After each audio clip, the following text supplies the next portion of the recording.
Gracias, doctor Zúñiga, por la presentación. Y bueno, vamos a hablar de un tema muy interesante, insuficiencia cardíaca y diabetes mellitus. Bueno, sabemos que diabetes mellitus es un factor de riesgo cardiovascular muy importante. De hecho, la sola presencia de diabetes mellitus aumenta la posibilidad de tener algún evento cardiovascular, como puede ser enfermedad coronaria. Y en el caso de falla cardíaca, aquí está un poquito, perdón. Y en el caso de falla cardíaca, bueno, aumenta de 2 hasta 5 veces la probabilidad de tener un evento de este tipo. El paciente con diabetes mellitus, lamentablemente, la mayor parte de ellos, sobre todo el hispano, nacen ya con una predisposición a la misma. Existen más de 80 genes que pueden predisponer a la presencia de diabetes mellitus.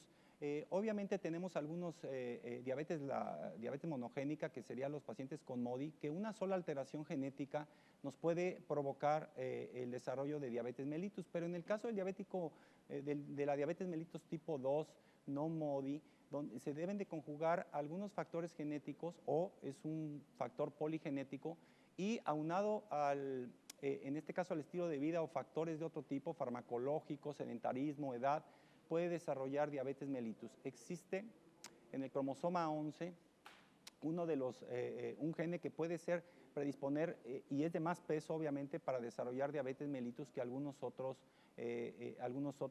polimorfismos. Incluso en el cromosoma 16 existe el polimorfismo FTO que predispone a sobrepeso o a obesidad. Son pacientes que nacen realmente con un sobrepeso importante y que durante toda su vida van a ser muy difícil que cambie ese fenotipo. ¿Por qué? Porque genéticamente están predispuestos para ello. Entonces, lamentablemente, genéticamente existe una predisposición y bueno, según el número de genes que tengan o con los que nazca ese paciente, pues será la probabilidad o no de que desarrolle a más temprana edad y obviamente combinado con los factores ambientales. Estos genes pues obviamente nos van a predisponer a nacer probablemente con una menor masa pancreática o un menor número de células beta o con alteraciones en la sensibilidad y esto provoca resistencia a la insulina. Eso es en diabetes, pero también tenemos genes que nos predisponen a insuficiencia cardíaca. Es decir, aproximadamente un 5% de la población general tiene estos genes y obviamente puede presentar insuficiencia cardíaca a una edad más temprana. Claro, si se combinan algunos otros factores como pueden ser hipertensión, diabetes, sobrepeso, pues va a presentarlo de una manera mucho más agresiva o mucho más temprana. En el cromosoma 5 existe uno de los alteraciones genéticas que pueden predisponer a este trastorno o en el cromosoma 12. Esto se presenta generalmente en el 5% de la población, entonces, pues lamentablemente estamos predispuestos genéticamente para tener diabetes, para tener falla cardíaca y esto hace que veamos muchas veces en la consulta pacientes de temprana edad, pero ya con trastornos de este tipo. ¿Y cómo no ha cambiado de alguna manera la mortalidad? 20 años y sigue prácticamente sin cambio las causas de muerte en los pacientes con diabetes mellitus. Más de la mitad de los pacientes con diabetes mellitus fallecen por falla cardíaca y sus complicaciones. Y bueno, muchas veces pensamos en el paciente con diabetes mellitus en algunas otras complicaciones como infarto agudo al miocardio, como enfermedad periférica, un evento vascular cerebral, pero prácticamente es una prevalencia muy importante la insuficiencia cardíaca en el paciente con diabetes. El problema es que muchas veces es subdiagnosticada. Y bueno, un paciente que cae lamentablemente en el hospital con falla cardíaca y diabetes, esa combinación nos provoca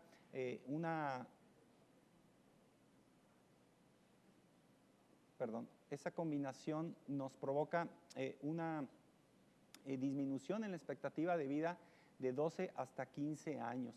Es un paciente que tiene diabetes mellitus y que lamentablemente tiene un evento de insuficiencia cardíaca o que tiene un evento vascular cerebral o un infarto agudo al miocardio, cualquiera de esos tres, obviamente bajo un escenario de diabetes mellitus, lamentablemente la expectativa de vida se ve muy reducida. Y bueno, ¿cuáles serían las causas que originan este deterioro del funcionamiento cardíaco? Bueno, no tan solo es la hiperglicemia, pero si hablamos obviamente de la presencia de un trastorno en la glucosa, Bueno, pues existe una alteración en la angiogénesis y una disfunción microcirculatoria, lo que generalmente nos lleva a aterosclerosis. Pero existen algunas otras alteraciones como cambio en metabolismo celular que generalmente está aunado a la lipotoxicidad y eso va directamente a causar una disminución del promedio de vida de la célula cardíaca y nos va a provocar una cardiomiopatía diabética, una combinación de situaciones como el estrés oxidativo, la disfunción endotelial, el daño energético porque no disponemos de una suficiente cantidad de insulina y bueno, al final del día esto en el transcurso de los años va a provocar una cardiopatía diabética. Es un ciclo lamentablemente el que se lleva en el que la hiperglicemia por un lado puede activar en este caso el sistema inmunológico y provocar la liberación de diferentes citoquinas que van a afectar directamente al músculo cardíaco, la alteración del sistema simpatomimético, que también va a alterar el sistema cardíaco, una liberación del péptido natriurético que tiene una relevancia y una importancia muy elevada en el paciente con falla cardíaca, tanto diagnóstico como pronóstico. Y bueno, la liberación de este tipo de citocinas nos va a dar un círculo nada virtuoso en el cual lamentablemente al final del día el paciente deteriora su función ventricular. Lamentablemente una gran cantidad de pacientes, casi la tercera parte, pueden no estar diagnosticados o subdiagnosticados. ¿Por qué? Porque cursan con algunos síntomas que el paciente va haciendo tolerancia a la disnea, va haciendo tolerancia a la ortopnea y entonces no nos enfocamos realmente en el área cardiovascular y asumimos muchos síntomas a la miopatía diabética, a la depresión, a la neuropatía diabética. Y bueno, vemos que los factores de riesgo para subestimar este diagnóstico, bueno, generalmente van asociados con la edad. Obviamente hay factores de mal pronóstico, la edad misma, mujeres, índice de masa corporal arriba de 30, pacientes que ya refieren disnea y hay que ser muy acuciosos en preguntar, en cuestionar al paciente si está presentando estos síntomas o fatiga y pacientes con hipertensión. Serían factores de mal pronóstico. Es importante considerar que tenemos que definir si el paciente cursa con una insuficiencia cardíaca con fracción de eyección disminuida, con fracción de eyección preservada o en el que se encuentra en el borderline y algún tipo de paciente que cursó con fracción de eyección disminuida, se recuperó y posteriormente pasó al estadio de fracción de eyección preservada, que este es el que tiene el más complejo para establecer cuál sería el tratamiento adecuado para este tipo de pacientes.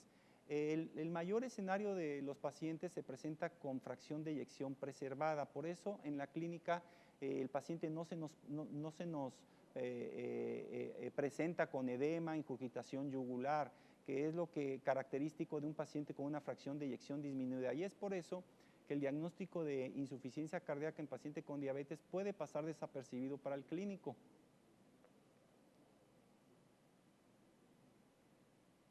Aquí tenemos perdón. Entonces, cuando estamos en ese escenario, en un paciente en la consulta con un diabetes mellitus de más de 5 años de evolución o con datos que nos pueden sugerir insuficiencia cardíaca, pues definitivamente debemos de tomar los exámenes generales, biometría, química para ver cómo está funcionando el riñón, los electrolitos séricos muy importantes, sobre todo si vamos a iniciar un tratamiento, las pruebas de funcionamiento hepático que generalmente se pueden alterar en un paciente ya en un estado congestivo. El ácido úrico, que ha sido objeto de múltiples estudios en donde incluso se ha relacionado con la hiperuricemia y mortalidad y obviamente el tratamiento y la evolución que esto seguiría. Sin embargo, aunque se considera un factor de riesgo cardiovascular, aún hay muchas dudas en qué tanto ayudaría el tratamiento con farmacológico para disminuir ácido úrico. La hemoglobina glucosilada para determinar el control que tiene el paciente o el grado de descontrol que ha mantenido los últimos 3 meses, la radiografía de tórax, donde vamos a ver si ya existe cefalización de flujo, cardiomegalia, el electrocardiograma, donde podemos detectar arritmias, Y un estudio muy importante, donde si el paciente o el clínico considera que debe de hacerse un screening mucho mayor, se recomienda un ecocardiograma transtorácico y, muy importante, un BNP y un ProBNP. Estudios que prácticamente han sido incluso realizados en la mayor parte de los ensayos clínicos de los estudios de tratamientos en seguridad cardiovascular. Y bueno, sabemos que un paciente con un ProBNP elevado, pues obviamente entre más se eleve el riesgo de poderlo diagnosticar con falla cardíaca o de que esté padeciendo falla cardíaca es más elevado, pero también nos sirve como factor pronóstico. Entre más se eleve el BNP o el ProBNP, pues obviamente que tenemos la probabilidad diagnóstica mucho más alta. Saltó a una, discúlpenos.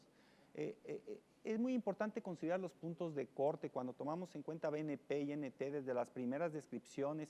Hay artículos muy interesantes en la Cleveland Clinic, uno de los hospitales más importantes, hospitales escuela más importante en Estados Unidos, y donde reportaban los primeros o puntos de corte que sugerían ellos en BNP y ProBNP. La realidad es de que podemos tomar algunos puntos de corte. Si tenemos un BNP en un paciente que estamos estudiando de manera ambulatoria, es muy importante definir el paciente ambulatorio que el paciente hospitalizado. El paciente ambulatorio que sospechamos porque tiene algunos datos muy sutiles de insuficiencia cardíaca, podemos decir que es poco probable si tiene un BNP por debajo de 100 o un ProBNP por debajo de 300. La probabilidad es menos del 2%. Prácticamente descartamos falla cardíaca si el paciente tiene un BNP menor de 20 en pacientes asintomáticos, o si tuviera algún síntoma, si está menos de 40. En el caso del ProBNP, ahí prácticamente descartaría falla cardíaca si está por debajo de 125. Decimos que es muy probable si tiene un BNP mayor a 300. Prácticamente este paciente tendría que recibir ya un tratamiento específico, y volvemos a repetir, no estamos hablando del paciente que está hospitalizado en una sala de urgencias o en una sala general por diagnóstico de falla cardíaca, es el paciente que estamos viendo en la consulta, el paciente ambulatorio. Y bueno, muy probable si tiene un BNP mayor de 500. En el caso del BNP, aquí habría que considerar que tendríamos que discriminar en la edad. Los pacientes que tienen menos de 75 años deberíamos de considerar 125 el punto de corte, y más de 75 años menos de 450. Esto es muy importante porque, bueno, lo ideal sería tomar un BNP, y si tomamos ProBNP, bueno, considerar en este caso la edad del paciente. Y lo que comentábamos hace un momento, bueno, entre más se eleve nuestro marcador, como otros marcadores que puede haber, la probabilidad o el riesgo de muerte es mucho mayor en diferentes estudios que se han reportado. Y bueno, comentábamos, nos sirve también como un factor pronóstico, es decir, la probabilidad de que el paciente tenga un evento, en este caso mortal, dependiendo del nivel de BNP que presente, pues obviamente va en relación al nivel que nosotros vayamos manejando. Y entonces, bueno, la ideal es que detectemos primero los pacientes que tengan una elevación del mismo e irlos controlando paulatinamente. Afortunadamente, estos marcadores se eliminan rápidamente en la sangre, de tal manera que yo puedo hacer esto incluso dinámico. Puedo medirlo de un día para otro, incluso en pacientes hospitalizados yo puedo medirlo cada 4 a 6 horas, y me va a marcar el beneficio o no que estoy teniendo al tratamiento, en este caso establecido. ¿Qué tratamiento elegir en los pacientes que diagnosticamos con falla cardíaca, que es lo más importante? Ya lo sospechamos, ya sea porque el paciente viene con un cuadro clínico florido, o porque tiene datos sutiles, o simplemente porque tiene larga evolución con diabetes, y yo quiero descartar que no tenga ya una insuficiencia cardíaca que es prevalente, como lo comentamos, en los pacientes con diabetes mellitus. Bueno, lo que tendría que hacer es elegir las terapias que están validadas. Recordemos que desde el 2007, posterior a los eventos que se reportaron con pioglitazona y rosiglitazona, la FDA prácticamente en una situación mandatoria indica que todos los medicamentos indicados para diabetes mellitus tienen que realizarse estudios de seguridad cardiovascular. Y en base a eso elegimos prácticamente nuestros tratamientos. Entonces, pues la FDA de alguna manera nos obliga, o obliga a toda la industria farmacológica a establecer estudios de seguridad cardiovascular. Eso fue en el 2007. Y bueno, vean cómo se han realizado estudios de seguridad cardiovascular de prácticamente todas las clases de medicamentos, pasando obviamente por los inhibidores de la DPP-4, que todos han reportado seguridad cardiovascular, no inferioridad, pero no han demostrado un beneficio cardiovascular como tal, es decir, son seguros, podemos utilizarlos, no va a haber un aumento de un evento cardiovascular o del riesgo de un evento cardiovascular. Los inhibidores de SGLT2, que de una manera un poquito, digamos, amigable, reportan en el 2015 en el Diabetes Care, el título de la revista es Los últimos New Kids on the Block, haciendo referencia a aquel grupo. Y bueno, actualmente 5 años después siguen siendo los nuevos inhibidores de SGLT2 uno de los medicamentos que más estudios se están realizando al respecto y que estamos viendo un cambio sustancial, porque no tan solo están reportando seguridad cardiovascular, sino también un beneficio cardiovascular. Los GLP-1 que también se han sometido a este screening y que también han mostrado ya en los últimos estudios no tan solo seguridad, no inferioridad, sino un beneficio cardiovascular. Y bueno, vamos viendo cómo conforme fueron avanzando los estudios de seguridad cardiovascular, bueno, dependiendo de los estudios que se realizaron, vemos que se realizaron estudios con pacientes con no un riesgo específico, pacientes ya con enfermedad establecida, pacientes con un síndrome coronario agudo reciente y pacientes ya con falla cardíaca establecida, que es lo que ahora se está estudiando con mucho más ímpetu, es decir, el paciente que tiene insuficiencia cardíaca y se están realizando estudios tanto de prevención como de tratamiento.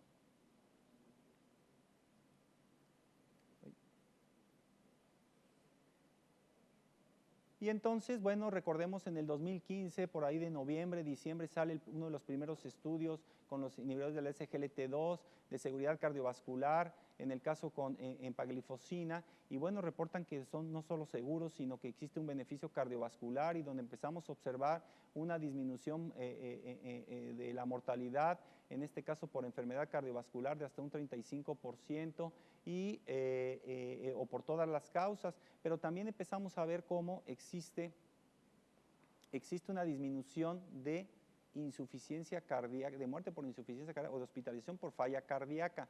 Una situación totalmente contraria a lo que se vio en el Seibortimi, por ejemplo, con saxagliptina, en pioglitazona. Empezamos a ver ya medicamentos no tan solo seguros, sino que disminuyen el riesgo de un evento cardiovascular. Posteriormente lo vimos también con dapaglifosina, donde empezamos a ver un beneficio cardiovascular y esto genera que entonces se empiecen a enfocar ya directamente sobre insuficiencia cardíaca, es decir, ¿qué hay de los inhibidores SGLT2 en la evolución de pacientes con insuficiencia cardíaca? Pero bueno, dados los estudios anteriores, se han enfocado sobre todo a los que tienen fracción de eyección disminuida. ¿Por qué? Porque son los que hasta la fecha han demostrado un beneficio, no así con los de fracción de eyección preservada, que todavía está en boga los resultados de algunos estudios. Y bueno, prácticamente la mayor parte de los SGLT2 están reportando de alguna manera sus estudios en pacientes con insuficiencia cardíaca. Y bueno, si nos enfocamos a los estudios con dapaglifosina, vemos cómo los pacientes que mejor resultados tienen son aquellos que tenían ya falla cardíaca, ¿verdad? Cómo disminuye la progresión, la hospitalización, el desarrollo de la misma, pacientes que tenían microalbuminuria, que ya se empezaba a ver en el estudio Credence o en el estudio Canvas-R, porque son efectos de clase, pero bueno, ya el estudio está dirigido precisamente para eso. Y aquí algo muy importante, cómo el NNT, el número necesario a tratar para lograr que un paciente tuviera el beneficio, es prácticamente similar al que, bueno, lo vimos en pláticas anteriores, es prácticamente similar al que se logra con estatinas. Es decir, empezamos a evitar eventos cardiovasculares importantes con prácticamente la misma eficacia de los medicamentos que ya tenemos actualmente. Y lo que comentábamos, cómo este beneficio lamentablemente se ve mucho más marcado en pacientes que tienen fracción de eyección disminuida. En el caso de DAPA, que lo demostró el estudio de Claire y en en el estudio específicamente de DAPA con falla cardíaca, el exponer o el tomar este tipo de medicamentos nos disminuye una muerte por insuficiencia cardíaca hasta un 38%, una muerte por cualquier evento cardiovascular hasta un 45%, un evento de falla cardíaca 36% y cualquier causa de mortalidad, independientemente si es cardiovascular o no, 41%. Una situación que no se ve en el paciente que tiene insuficiencia cardíaca con fracción de eyección preservada.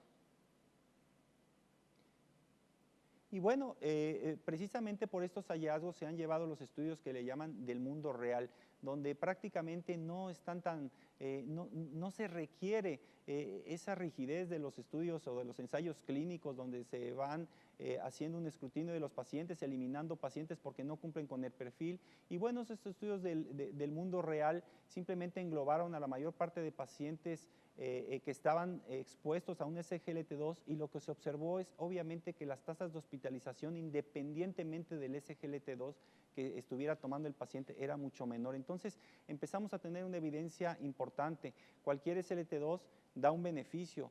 Obviamente entre más vayamos siendo el objetivo primario en cuanto a insuficiencia cardíaca, dependiendo de cada SGLT2, nos vamos a encontrar con resultados un poquito mucho más claros. Y bueno, tenemos estudios importantes como el EMPA-REG OUTCOME que lo habíamos comentado, el CANVAS con su otro brazo, el CANVAS-R y el DECLARE, y todos ellos revelaron una disminución en la hospitalización por falla cardíaca en un 35, 33 y 27%, es decir, resultados muy alentadores en prácticamente considerar que son efectos de clase, pero cada fármaco como tal tiene su beneficio, porque recordemos que la FDA no permite que hagamos o que el resultado de un fármaco sea equiparable para los demás, es decir, todos los fármacos que salen al mercado tienen que pasar por el escrutinio de seguridad cardiovascular. Si comparamos el beneficio de todos ellos, pues nos podemos dar cuenta cómo tanto EMPA-REG, CANVAS, DECLARE y en este caso el Credence, todos demostraron un beneficio cardiovascular importante, es decir, tenemos una reducción, un RR prácticamente significativo dependiendo de los estudios que se hayan realizado, lo que nos da la tranquilidad o la seguridad de que utilizar estos medicamentos es benéfico en el caso de insuficiencia cardíaca.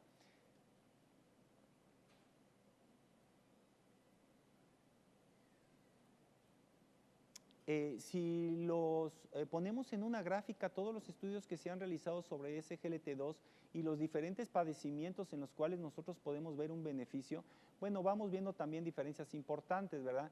Tenemos el Credence, el EMPA-REG, el CANVAS, el DECLARE y el CVD Real que comentamos. El CVD Real pues es prácticamente un estudio observacional y que se basa precisamente en toda esa base de datos que se tienen, sobre todo en Estados Unidos, donde existe un archivo importante en cuanto a qué pacientes están o no tomando ese tratamiento. Y bueno, si lo vemos por todas las causas de muerte en los pacientes que estuvieron expuestos a estos fármacos, vemos cómo paulatinamente empezamos a tener alguna diferencia entre algún SGLT2.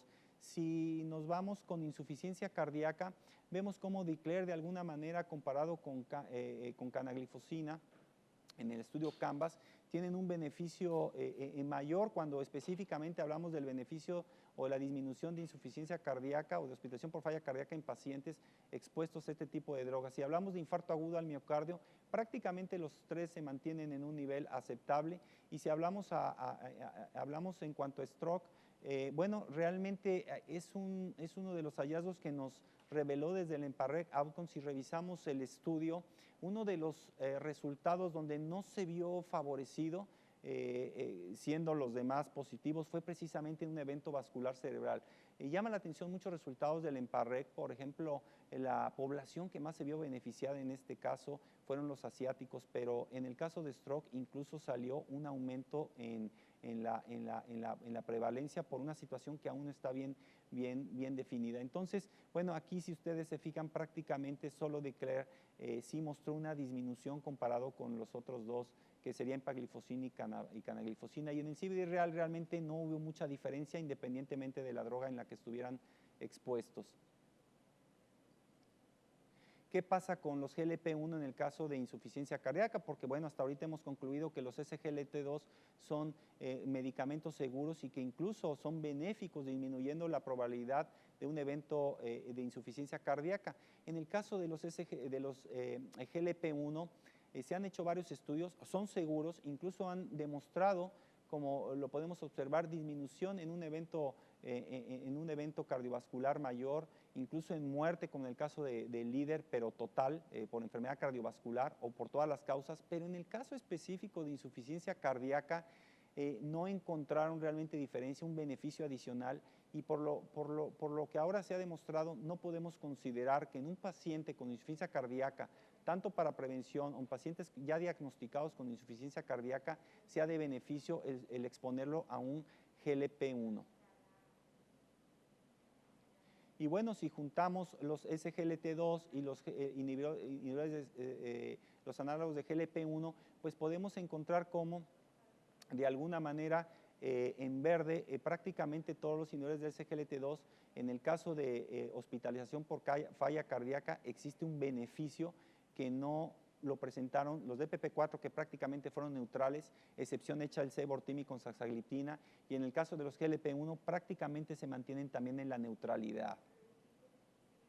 Y entonces, bueno, vemos cómo desde el 2007-2008 que la FDA nos orilló a toda la industria farmacéutica a hacer estudios, realizar estudios de seguridad cardiovascular. Vemos cómo, bueno, insulina y sulfonilureas pues pudieran considerarse neutrales de realizar un evento cardiovascular o de desarrollar un evento cardiovascular.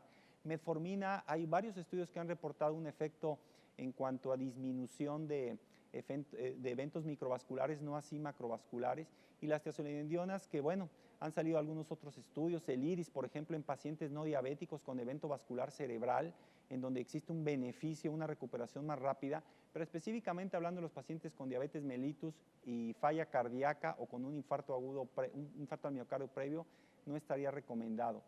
Ya posterior al 2008, pues prácticamente tenemos los DPP-4 que son neutrales, los GLP-1 que sí encontramos un beneficio, pero no en insuficiencia cardíaca. Y los SGLT2, hablamos de esos, los nuevos niños de la calle, pues siguen siendo, bueno, ya serían los nuevos adultos, ¿verdad? Sí han demostrado un beneficio cardiovascular. Ahora estamos en el escenario de que lamentablemente hay terapias que no tan solo la diabetes nos puede desencadenar un evento cardiovascular de falla cardíaca, sino la misma exposición a algunos fármacos.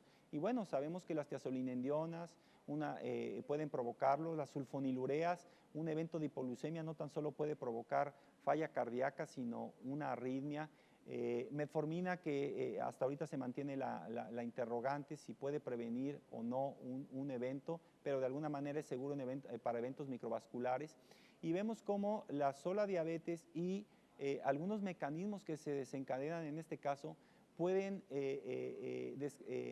desarrollar o desencadenar insuficiencia cardíaca. Y entonces tenemos, bueno, varias teorías, desde la alteración mitocondrial, el sustrato que se está utilizando, el sustrato energético con el que va a trabajar nuestro miocardio, el estrés oxidativo que está completamente alterado en un paciente con hiperglicemia, la lipotoxicidad que aunado con la glucotoxicidad, pues definitivamente son deleterios no tan solo para el páncreas, sino para el corazón, la cascada inflamatoria que se desencadena. Hay una gráfica muy interesante ahora que estamos con el COVID y con las pláticas que acabamos de observar, cómo la cascada inflamatoria que se presenta en COVID es muy similar a la que se presenta en un paciente con diabetes mellitus, nada más que en el paciente con diabetes mellitus es crónico y en el COVID es algo agudo, pero es prácticamente la misma vía. Y muchos pacientes pues obviamente desencadenan insuficiencia cardíaca, de ahí que el paciente con COVID y diabetes prácticamente su diagnóstico o su pronóstico sea muy sombrío. Y bueno, obviamente la señalización de insulina, todo medicamento que promueva un aumento en la secreción de insulina, e incluso los GLP-1 que se consideran secretagogos, las sulfonilureas, van a provocar un aumento del riesgo de falla cardíaca. Por eso, los sensibilizadores y también los secretagogos de alguna manera se han relacionado con insuficiencia cardíaca. Obviamente los DPP-4 porque aumenta de alguna manera la vida media del GLP-1. No así los SGLT2 que de alguna manera no provocan un aumento de la producción de insulina, al contrario, se preserva mucho más la secreción de insulina. ¿Por qué? Porque hay una excreción de 60-80 gramos de glucosa al día.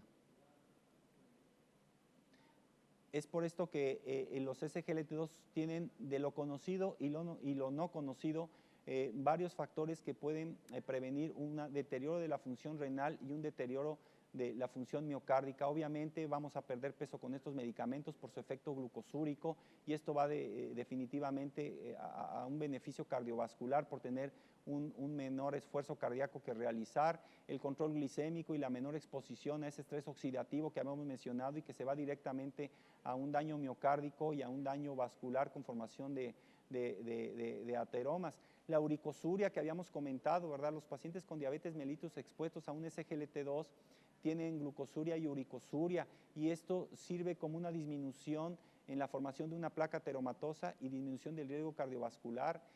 3 a 5 milímetros de mercurio, lo que un paciente generalmente disminuye su presión al exponerse a un SGLT2, esto por la natriuresis, y esto va a disminuir obviamente la secreción del factor natriurético, del BNP, y lo cual va a disminuir también esa cascada inflamatoria. Y bueno, sabemos que los SGLT2 tienen un efecto muy similar a las tiazidas y a los ARA2, produciendo una disminución o una vasoconstricción de la arteriola aferente y una vasodilatación de la arteriola eferente. Con esto disminuye la presión intraglomerular y esto va a provocar una disminución de la progresión tanto de microalbuminuria, macroalbuminuria, como enfermedad terminal renal, lo que demostró perfectamente en el estudio Credence. Y bueno, obviamente al tener menor volumen por la natriuresis vamos a disminuir la precarga y esto va a disminuir el consumo energético a nivel cardiovascular. Entonces son muchos los conocidos, pero son más todavía los mecanismos no conocidos y que nos dan este beneficio en el caso de los SGLT2.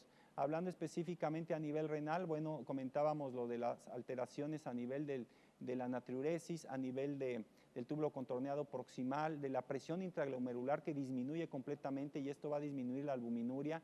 Y esto, recordemos que un paciente con albuminuria ya nos está marcando de alguna manera una endoteliosis. Por ahí lo mencionan desde 2007 el steno 2.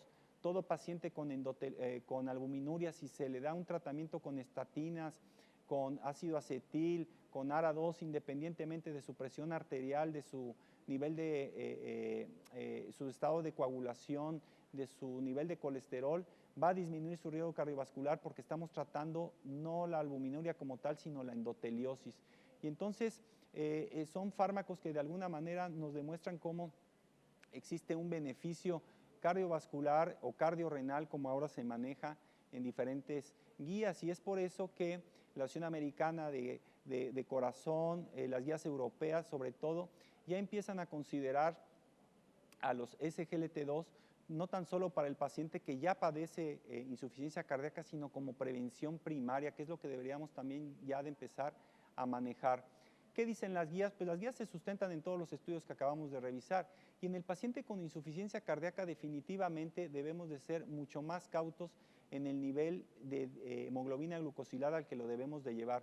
Los pacientes que tienen un estado clínico deteriorado, que lamentablemente han perdido la capacidad de autocontrolarse y que dependen prácticamente de sus familiares, con un pobre aporte social, ambiental, con varios efectos secundarios de los medicamentos, con un riesgo muy alto de hipoglucemia y que tienen polifarmacia o riesgo de presentar efectos secundarios de los mismos, bueno, esos pacientes hay que llevarlos a una hemoglobina glucosilada de 7.5, 8.5, porque lamentablemente la expectativa de vida ya es corta y nosotros podemos precipitar un desenlace fatal si los tratamos de llevar a una hemoglobina glucosilada mucho más estricta. En cambio, el paciente que tiene diabetes e insuficiencia cardíaca, pero tiene una expectativa de vida larga, que está en un estadio AB o en una clasificación de un NAJA 1 o 2, que el paciente no tiene comorbilidades, de no ser probablemente hipertensión, pero que no ha tenido amputación, un infarto previo, hospitalizaciones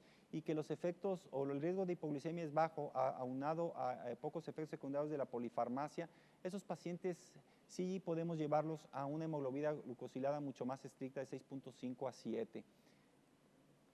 la Asociación Americana de Diabetes ha cambiado mucho su norma, su directriz, en el sentido de que debemos de ser mucho más individualizados. Siempre lo hemos tratado de hacer, pero lamentablemente las guías son eso, una orientación, y que nosotros debemos de modificar y hacer el traje a la medida de los pacientes. Si ustedes observan cómo aquí tratan ellos de ejemplificar o de dividir, de discriminar según el tipo de paciente o las características del mismo, es lo que vamos a tratar. La realidad es que los pacientes nos llegan una combinación de todo, ¿verdad? Difícilmente los pacientes nos llegan con con una sola característica. Y en el paciente que de alguna manera tiene una enfermedad ateromatosa ya establecida, o que tiene insuficiencia cardíaca ya documentada, debemos de elegir como terapia antidiabética, o agregado a su tratamiento como tal, un fármaco que haya demostrado no tan solo seguridad cardiovascular, sino beneficio cardiovascular. Y es por eso que el paciente, si está con metformina, con una hemoglobina de 7.5 o más, y que no esté en metas de control, o aún estando en metas, yo tengo que elegir una de estas terapias adicional, o para un mejor control glicémico aunado al beneficio cardiovascular, o aunque el paciente esté controlado, yo tendría que agregar una de estas terapias.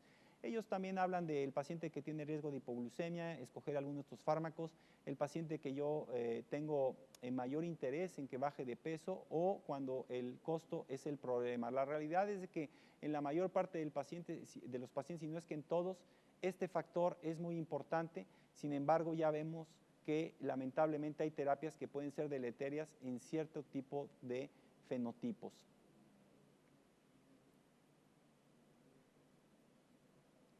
Y bueno, es importante mencionar cómo ya las asociaciones de endocrinología, cardiología, nefrología empiezan a incluir en sus guías también tratamientos para diabetes mellitus, aunque el paciente como tal esté padeciendo otra entidad. En el caso de la Asociación Americana de Diabetes, bueno, incluyen también en sus guías el agregar un medicamento que haya probado un beneficio cardiovascular, es decir, ya está inmerso en el terreno del cardiólogo, del nefrólogo, del internista, del endocrinólogo, el manejar este tipo de fármacos, porque sabemos que nos va a dar un beneficio adicional. Y esto es muy interesante. Conocemos score de riesgo para un evento cardiovascular, tenemos el Pool Score, tenemos el Framingham Score, el Reynolds Score, dependiendo de la población en la que nos encontremos, pero nosotros podemos de una manera muy rápida ver que nuestros pacientes estén en riesgo de desarrollar falla cardíaca, ¿verdad? Según las características que tenga el paciente, tomando en cuenta la edad, nos da un puntaje, el índice de masa corporal nos da otro puntaje, la presión sistólica y la presión diastólica que presente nuestro paciente, la glucosa con la que se nos presente en ese momento a nuestro consultorio, su creatinina, HDL, que ya hablamos que es un marcador también muy importante de riesgo cardiovascular, cómo está el QRS en el electrocardiograma, si ya tuvo un infarto previo o si tuvo un evento cardiovascular. Y el paciente lo podemos colocar en un score de riesgo, sabiendo que menos de 10 puntos, pues pudiéramos establecer un riesgo a 5 años de menos del 4%, pero el paciente que tiene más de 10 puntos, esos pacientes que tienen un riesgo alto ya prácticamente de 10 a 17%, deberíamos de hacer todo el screening con BNP, con ecocardiograma, y probablemente empezar ya un tratamiento con un inhibidor. Como hemos mencionado, bueno, los inhibidores realmente son los únicos que han demostrado de alguna manera un efecto no tan solo en el impacto en la glucosa, sino aquí ya el efecto que podamos tener en disminución de insuficiencia cardíaca, que no se ha logrado con los demás fármacos. Y bueno, recordemos también que existen objetivos no tan solo en cuanto a glucosa, sino en cuanto a presión arterial. Y bueno, en cuanto a presión arterial, debemos de mantener también a nuestros pacientes en una presión arterial óptima para disminuir aún más ese riesgo cardiovascular y no ser glucocéntricos, no decir, bueno, el paciente lo tengo con glucosas normales, pero a lo mejor probablemente no le he dado el beneficio de una terapia que disminuya el riesgo, y lo tengo además con dislipidemia, con ese binomio lipídico de HDL baja con LDL alta, y con un riesgo cardiovascular muy elevado por la presión arterial que no está en parámetros.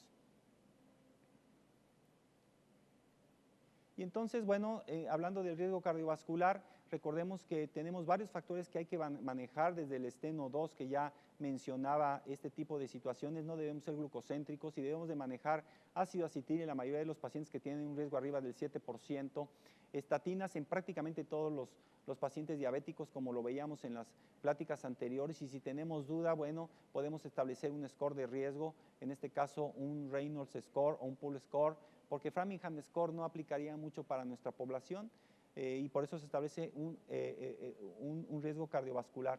Considerar el ecocardiograma sería mandatorio. Lo ideal es que todo paciente diabético tuviera un ecocardiograma por lo menos al año, cuando no se ha diagnosticado con falla cardíaca, y si se diagnostica con falla cardíaca, pues cada 4 a 6 meses, o BNP o un ProBNP si es que tenemos duda. Obviamente retirar fármacos cardiotóxicos. El paciente con diabetes también tiene artritis reumatoide, y también tiene cáncer, y también tiene otros padecimientos, y recordemos que todos esos medicamentos pueden ser cardiotóxicos. Deberíamos de considerar agregar un inhibidor de SGLT2 prácticamente a todos los pacientes con riesgo elevado de falla cardíaca o ya con falla cardíaca establecida, y bueno, o un análogo de incretinas en pacientes de riesgo cardiovascular elevado, pero recordemos que para insuficiencia cardíaca solo los SGLT2 son los que han demostrado un beneficio. Una conclusión, bueno, hay que considerar la asociación entre diabetes mellitus e insuficiencia cardíaca, es algo muy frecuente. Prácticamente la tercera parte de los pacientes con diabetes mellitus cursan con falla cardíaca, y recordemos que no va a ser la falla cardíaca florida de edema, y disnea, ingurgitación yugular, hepatomegalia. Utilizar score de riesgo de falla cardíaca sería mandatorio. Esto nos permitiría ubicar al paciente y probablemente, si el paciente no refería muchos síntomas, al ver su presión arterial, sus factores de riesgo séricos como pueden ser creatinina, glucosa, HDL, nos lleve a un score alto, y entonces tengamos ya que hacer otros estudios, aunque aparentemente el paciente venía solo para el control de la glucosa. Los síntomas no pueden ser no clásicos, y entonces el paciente puede presentarse simplemente nada más con cierta fatiga o cierta depresión. Electrocardiograma, ecocardiograma y el ProBNP son de gran ayuda para tipificar perfectamente bien a estos pacientes. Todos los estudios, Credence, EMPA-REG Outcome, Declare, y obviamente los estudios del mundo real, pues nos establecen que paciente expuesto a un SGLT2 tiene un beneficio, seguridad cardiovascular, y muchos de ellos un beneficio cardiovascular aumentado si hablamos de solo insuficiencia cardíaca. Y bueno, recordemos que estos nuevos niños de la calle, nuevos adultos ya, su efecto es comparable a los ARA2, a los IECAS y a los betabloqueadores, que cada uno en sus respectivos estudios por separado han demostrado una disminución de un evento cardiovascular fatal. Muchas gracias por su atención.